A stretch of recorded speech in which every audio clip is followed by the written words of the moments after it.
Halo Sobat Tani, kembali lagi bersama saya di channel 3 Pandawa. Baik teman-teman, kita sudah memasuki video part kelima ya, yang dimana video kali ini saya akan membahas mengenai bagaimana cara kita untuk meminimalisir modal supaya pada saat kita mau melakukan penyediaan bibit pisang itu modalnya tidak terlalu besar ya teman-teman.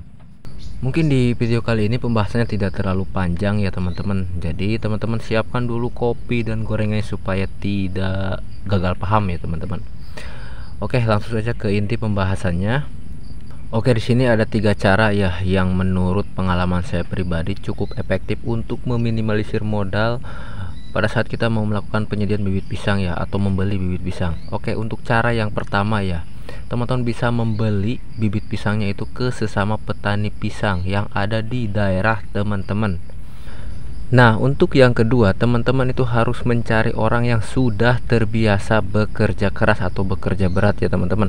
Tentunya orangnya itu harus ulet dalam melakukan pekerjaannya. Kemudian cara yang ketiga, teman-teman bisa memperbanyak anakan dengan metode split ya teman-teman. Nah, dari ketiga cara ini saya akan coba jelaskan satu persatu ya. Semoga teman-teman bisa menyimak videonya sampai dengan selesai.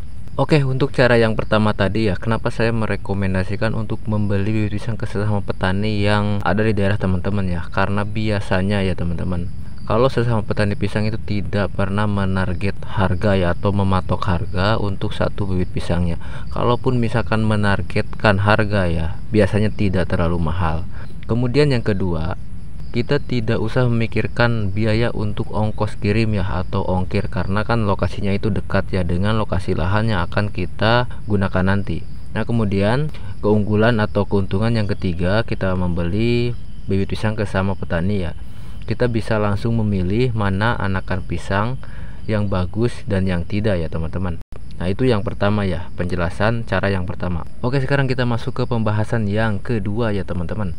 Mencari orang yang sudah terbiasa bekerja keras atau bekerja berat. Mengapa demikian ya?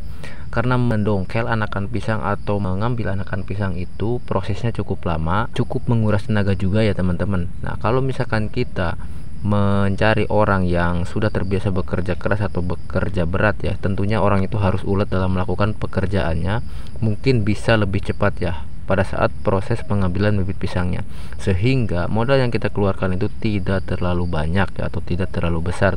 Nah, perlu diketahui untuk satu orang pekerja itu bisa mengambil atau bisa mendongkel anakan pisang sebanyak kurang lebih ya, ini menurut pengalaman saya pribadi, kurang lebih 50 bibit pisang ya untuk satu hari. Maksud satu hari di sini itu dari mulai jam 6 pagi sampai dengan jam 12 siang.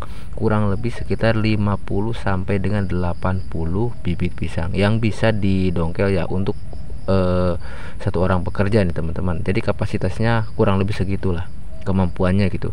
Itu pun tergantung dari orangnya juga ya, apakah orangnya itu ulet ataupun tidak. Nah, makanya saya rekomendasikan untuk mencari orang yang sudah terbiasa bekerja keras atau bekerja berat. Tentunya orang itu harus uletnya. Itu penjelasan yang kedua. Nah, kemudian kita beralih ke pembahasan yang ketiga. Memperbanyak anakan pisang dengan metode split. Nah, cara ini sangat efektif sekali untuk meminimalisir modal atau memangkas modal, supaya modal yang kita keluarkan untuk penyediaan bibit pisang itu tidak terlalu besar ya teman-teman. Karena dari satu bonggol ya, atau dari satu bibit pisang saja itu bisa tumbuh banyak anakan teman-teman.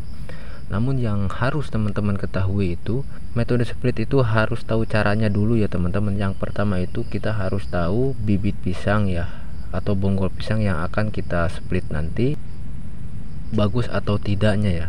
Nah, kalau misalkan kita sudah tahu bibit pisang bagus atau tidak untuk kita split nanti, kita tinggal cari tahu caranya ya, cara untuk melakukan split itu seperti apa. Nah, kemudian cara pengolahannya itu seperti apa sebelum kita melakukan ya metode split. Si bibit pisang atau si bonggol pisangnya itu harus diapain dulu gitu teman-teman. Setelah kita melakukan metode split, cara perawatannya itu seperti apa.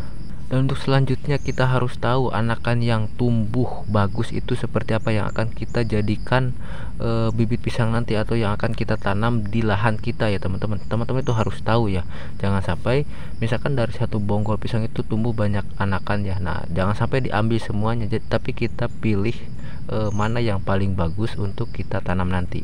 Nah, yang terakhir, di usia berapakah anakan pisang yang tumbuh ya, yang kita split bisa kita pindahkan ke lahan kita, teman-teman. Nah, teman-teman itu harus tahu. Mungkin metode split ini ya bisa disebut ribet ya, teman-teman. Nah, tapi bisa disebut gampang ya, gampang juga ya teman-teman, tetapi tergantung dari kita juga ya. Kalau misalkan kita sudah tahu tata caranya seperti apa, mungkin ini sangat bagus sekali, sangat direkomendasikan sekali untuk memangkas modal, supaya modal yang kita keluarkan untuk budidaya pisang atau penyediaan bibit pisang itu tidak terlalu besar. Mungkin cukup sekiannya dari saya, semoga penjelasannya bisa dimengerti ya. Kalau misalkan tidak dimengerti atau kurang paham ya, teman-teman bisa tanyakan di kolom komentar. Oke, mungkin cukup sekian dari saya, semoga bisa bermanfaat. Assalamualaikum warahmatullahi wabarakatuh.